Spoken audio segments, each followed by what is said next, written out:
나 가진 재물 없으나라는 그 아름다운 시와 우리가 잘 알고 있는 찬양으로 송명희 시인을 우리가 잘 알고 있습니다. 태어나서 얼마 되지 않아 의사의 실수로 뇌성마비 장애를 얻게 됩니다. 그 후 그녀는 인간이라면 거부하기를 원하는 고난, 가난, 슬픔, 아픔, 고통을 몸에 지니고 살아가는 시인입니다. 그러는 가운데 자신의 상황을 믿음으로 감당하며 감사를 고백하면서 수많은 사람들에게 힘과 용기를 주는 시인으로 살고 있습니다. 송명희 시인이 코로나에 걸려 심하게 앓았던 2022년에 어떤 목사님에게 이런 편지를 보냅니다. 목사님, 아픈 것도 감사합니다. 아파서 돈에 대한 욕심이 더 없어져 주변을 더 돌아보게 하시니 감사합니다. 병이 길고 깊으면 살고 싶은 생각보다 죽음이 두렵지 않아 감사합니다. 삶에 애착이 없어서 비굴하지 않아 감사합니다. 마음이 세상에 없으니 세상보다 천국을 보고 땅에 연연하기보다 하늘 볼 수 있어 감사합니다. 하나님만 의지하고 있습니다. 나면서 의사들이 죽는다고 하는 말을 수십 번 들어 별로 생각 안 하고 있습니다. 내가 병원 믿고 살았으면 벌써 세상에 없을 것입니다. 살면 기회고 죽으면 천국이라 감사합니다. 뇌성마비로 평생을 감옥살이 하는 것과 다름없는 생활을 하고 있는 시인은 자신의 상황을 믿음으로 넘어서며 살아가고 있음을 봅니다. 2000년 전에 사도 바울도 감옥에 갇혀 있었습니다. 오늘날 감옥은 고대 감옥에 비하면 양반이라고들 합니다. 로마 시대에서 감옥에 있으면은 그냥 감옥에 갇힐 뿐만이 아니라 쇠사슬로 묶어 놓았습니다. 가택연금 하면은 지금과 같이 자기 집에 침대에서 자고 모든 편리를 누리는 것으로 오해합니다. 그러나 사도행전 28장 20절에 보면은 로마에서 가택연금 상태에 있던 바울은 내가 이 쇠사슬에 매인 바 되었도다라고 표현을 합니다. 은유적인 표현이 아니라 실제로 쇠사슬에 매인 바 된 것을 말하고 있습니다. 빌립보서를 쓰고 있는 지금 이 감옥의 현실도 쇠사슬에 매어 있습니다. 그래서 오늘 짧은 본문에서만 나의 매임이라는 표현이 13절, 14절 그리고 17절에 3번이나 사용되고 있습니다. 사도 바울은 이런 육신의 고통과 더불어 이제 판결 결과가 나오면은 죽음에도 이를 수 있게 된다라는 정신적 고통도 함께 당합니다. 고린도후서 1장 8절에 이런 말씀을 합니다. 형제들아, 우리가 아시아에서 당한 환난을 너희가 알지 못하기를 원치 아니하노니 힘에 지나도록 심한 고생을 받아 살 소망까지 끊어지고 우리 마음에 사형 선고를 받은 줄 알았으니, 살 소망까지 끊어졌다라고 말하고 마음에 사형 선고를 받았다라는 것은 거의 죽는 줄 알았다, 아니면은 죽을 것이다 라고 예상하고 준비하고 있었다라는 표현이 될 것입니다. 이렇게 육신의 고통과 정신적 고통을 함께 받는 그 수감 생활 가운데에서 지금 사도 바울은 이 편지를 쓰고 있습니다. 사도 바울은 누구를 위로할 형편이 못 됩니다. 자기 한 몸 추스리기도 힘들고 오히려 위로를 받아야 할 형편입니다.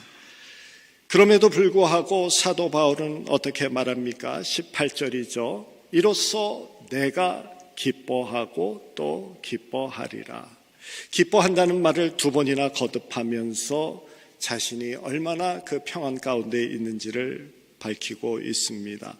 몸은 비록 사슬에 매었지만은 속에서는 기쁨이 잔잔하게 흐르고 있는 것입니다.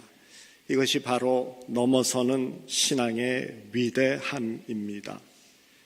형편이 좋고 좋은 일이 있을 때 기뻐하는 것은 굳이 신앙이 없어도 할 수 있습니다.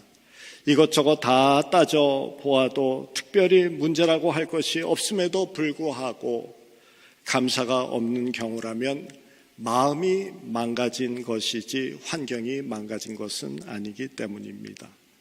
반면에 신앙의 위대함은 도저히 기뻐할 수 없는 상황에 처해서도 하나님으로 인해서 주님을 믿는다라는 그것 때문에 기쁨을 누린다는 데 있을 것입니다.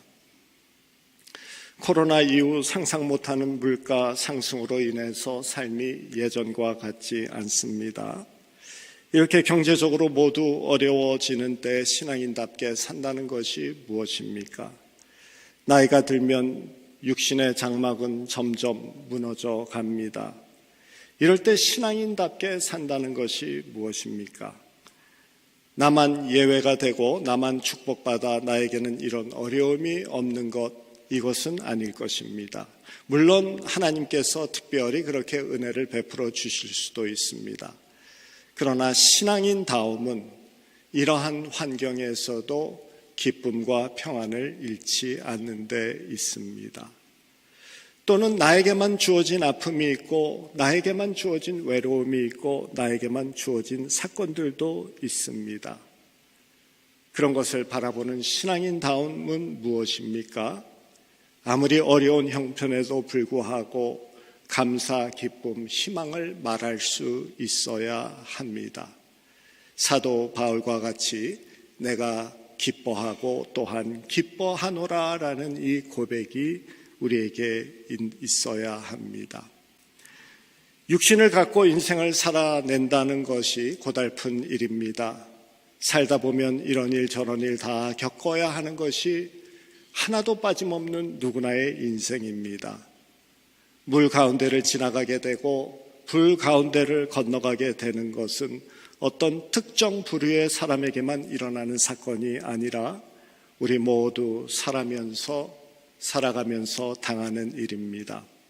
상쾌한 바람이 부는 그러한 곳을 걷는가 하면은 무덥고 뜨거운 햇빛 아래 걸어야 하는 때도 있습니다. 똑같은 일을 겪어도 사람마다 반응이 모두 다르죠. 그래서 무슨 일을 당하느냐가 인생을 결정하는 것이 아니라 그 일에 어떻게 반응을 하느냐가 인생을 결정한다라는 말이 있을 정도입니다. 어떤 이들은 왜 나만 이렇게 힘들게 하는 이 피해의식의 괴물에 붙잡혀 사는 경우가 있습니다. 세상 사람들을 포함해서 하나님까지도 다 나를 내려치는구나. 다 나를 이용해 먹기만 하는 느낌, 나만 싫어하고 나만 못 살게 한다는 생각에 사로잡혀 살아갑니다. 걸어가는 인생길에 돌이 있으면 생각해 보지도 않고 빼내려 하고 뽀개 부수려고 합니다. 피해의식에 저런 사람은 마음의 아픔 때문에 상황을 객관적으로 보지 못하고 자기 중심적이 되기 마련입니다. 내 코가 석자라는 옛말과 같이 내 몸이 아프면 자기만을 챙기듯이 내 마음이 아픈 사람은 자기만 집중하게 됩니다. 그래서 다른 사람에게 엄청나게 자기 아픔을 하소연합니다. 그런데 피해의식에 매몰되어 살 때 가장 큰 문제는 많은 경우가 자신이 문제라는 사실을 보지 못하는 것입니다. 결국 문제를 문제로 보지 못하니 문제를 해결할 능력을 잃습니다. 그런 악순환 속에서 관계도 삶도 피폐해집니다. 믿음이 있어야 됩니다.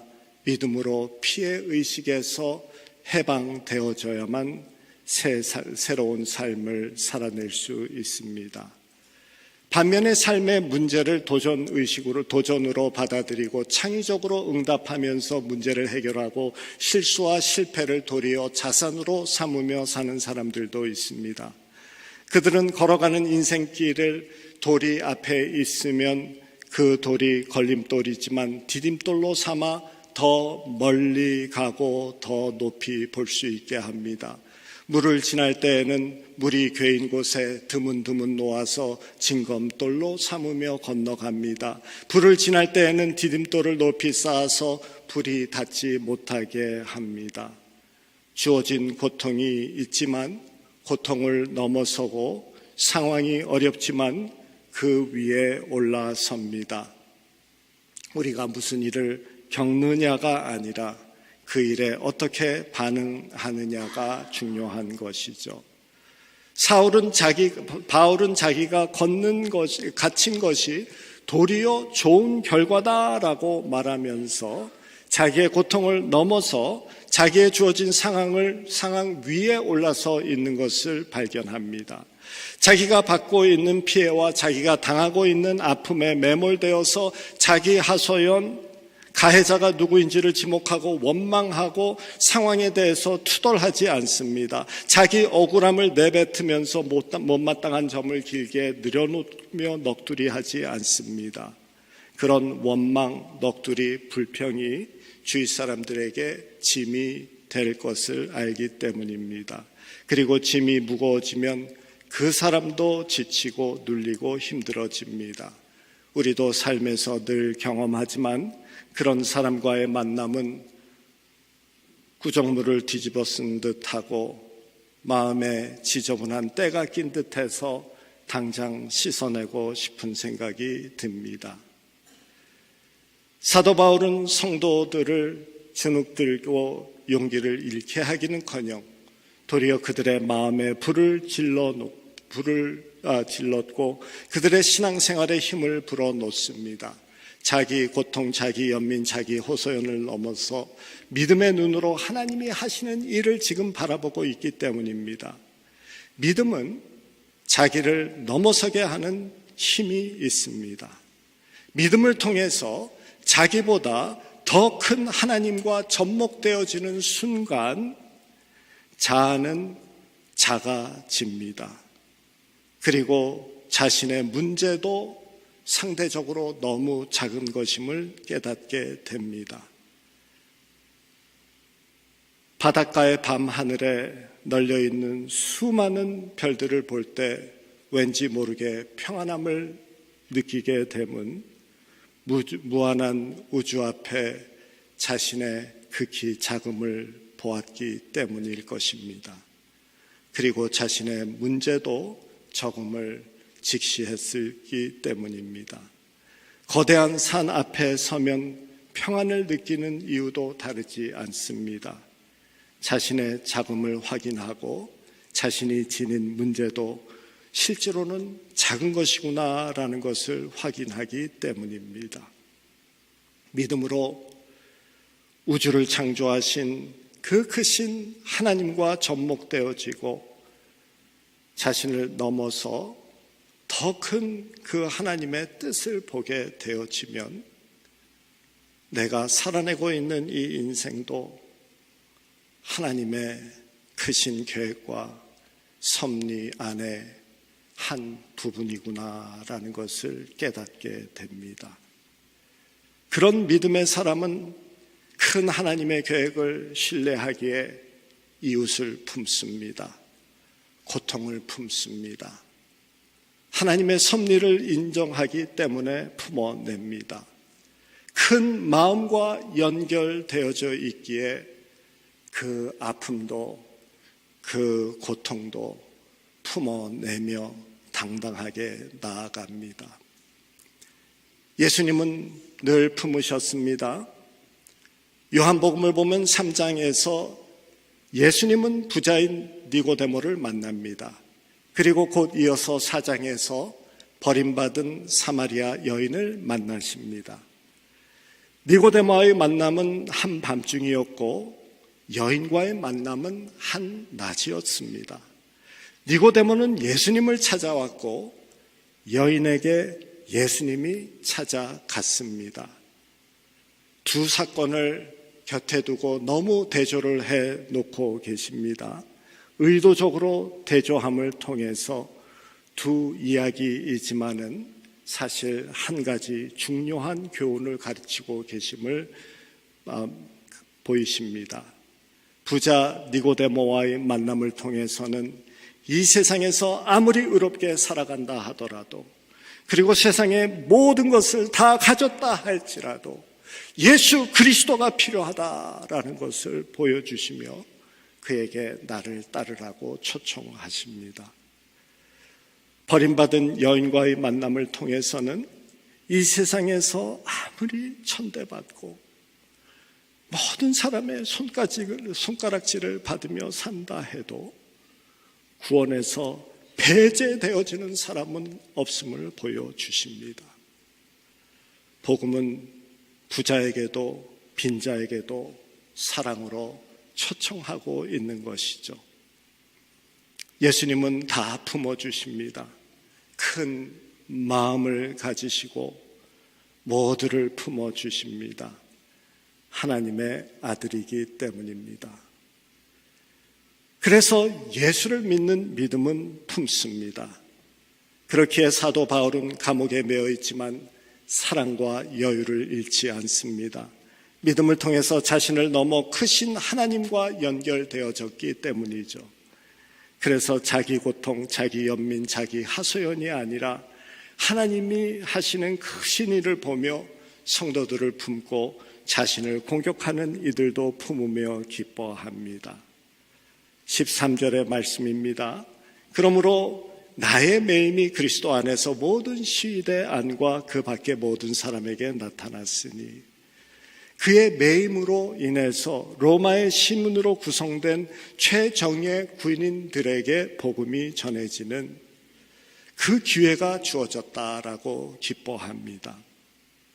마음에 빛을 품고 사는 사람은 감옥에서도 빛을 발하네요.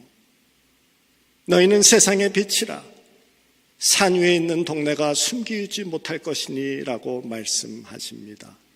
빛이 있으면 아무리 멀리 있고 높이 있는 산 위라도 그 빛은 감추어지지 않는다라고 말씀하십니다.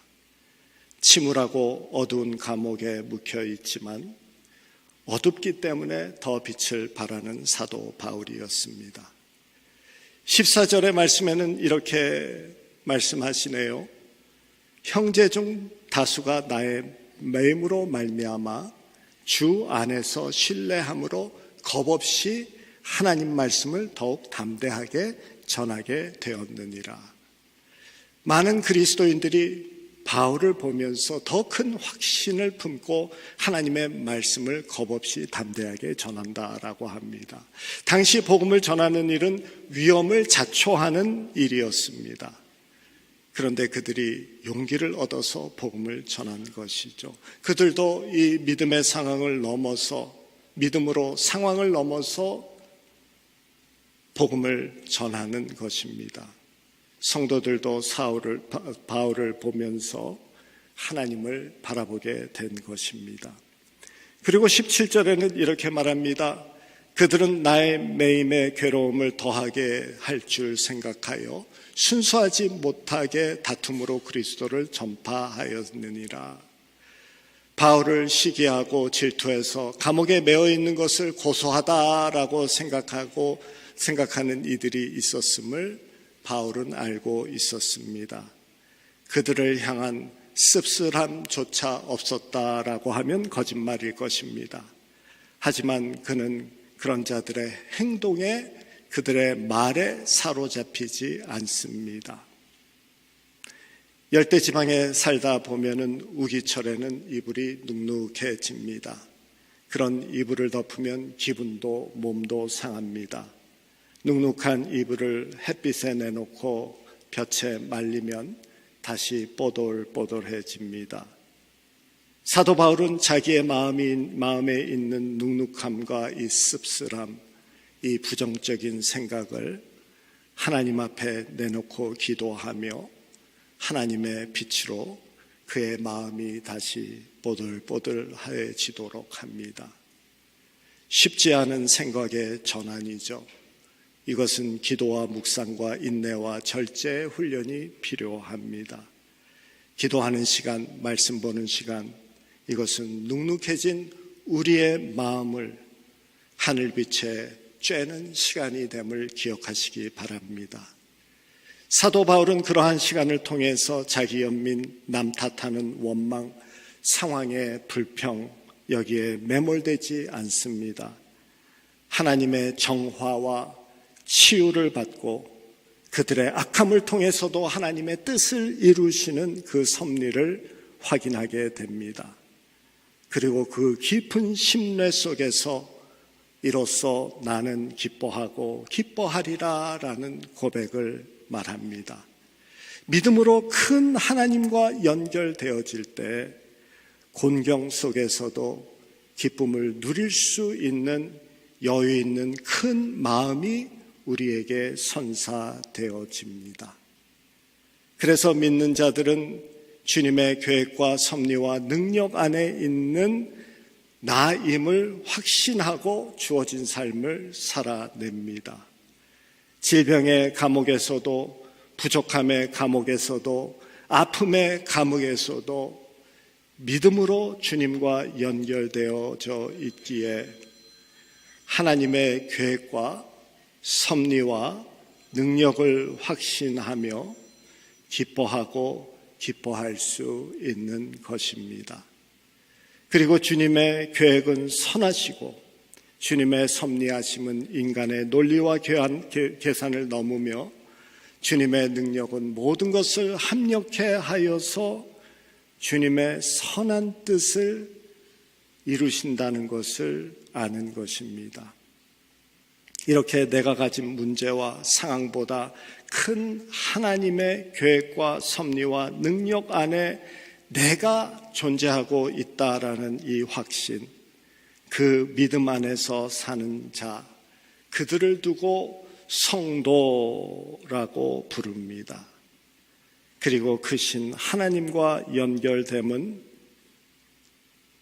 믿는 자의 마음을 확장시키고 그 확장된 마음은 하나님이 주시는 여유와 평안과 기쁨과 감사를 담아내게 됩니다.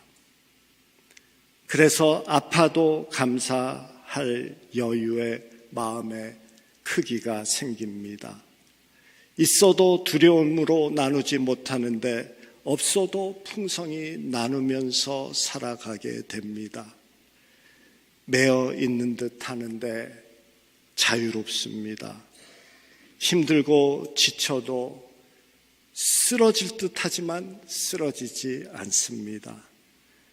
짓눌립니다. 그런데 부서지지 않습니다.